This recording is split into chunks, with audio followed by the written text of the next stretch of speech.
Hello বন্ধুরা, আমার ছোট্ট পেজে তোমাদেরকে সংসারের স্বাগত। কাজকর্ম সামলে বসে পড়েছি মোচা ছাড়াতে। মোচা ছাড়ানো হয়ে যাওয়ার পরে তোমাদের সঙ্গে একটা জিনিস শেয়ার করছি, কিছু মনে করো না। আমি না মোচা কাটতে পারি না। আমি ছোট জিনিস যেগুলো ছোট কাটে, শাক, তারপরে মোচা, এইসব জিনিসগুলো আমি কাটতে পারি না। সেইগুলো আমার হাজবেন্ড কেটে দেয়। তো ও দেখো কি সুন্দর মোচাগুলো সরু সরু করে কাটছে, সেটা আমার দ্বারা সম্ভব হয় না।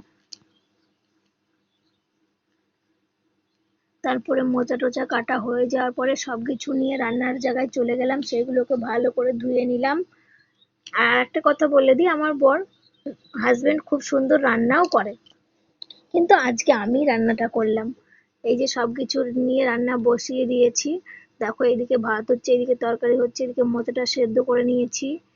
এবার সবকিছু রান্না করা কমপ্লিট। আমি রান্না করলাম বুধবার দুপুরে ভাত, মসুরির ডাল, আলু চচ্চড়ি আর মোচার ঝাল।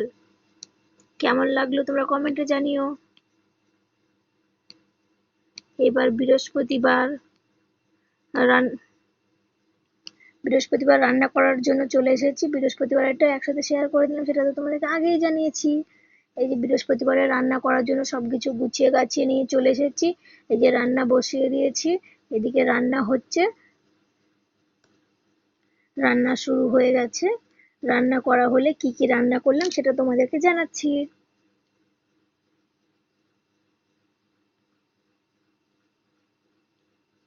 তার মাঝখানে বলে বলে রাখি, যারা আমার ফেসবুক পেজটা ফলো করোনি, তারা আমার ফেসবুক পেজটাকে ফলো করে দেবে।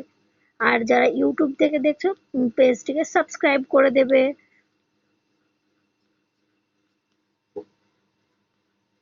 এই যে আমার রান্না কমপ্লিট হয়ে গেছে।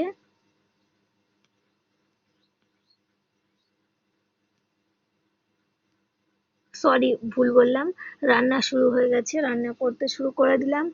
রান্না শেষ হলে তোমাদেরকে কি কি রান্না করলাম সেটা জানাচ্ছি। তোমরা গেস করো কে কি রান্না করেছি, আমি দেখে বুঝতে পারবে নিশ্চয়ই।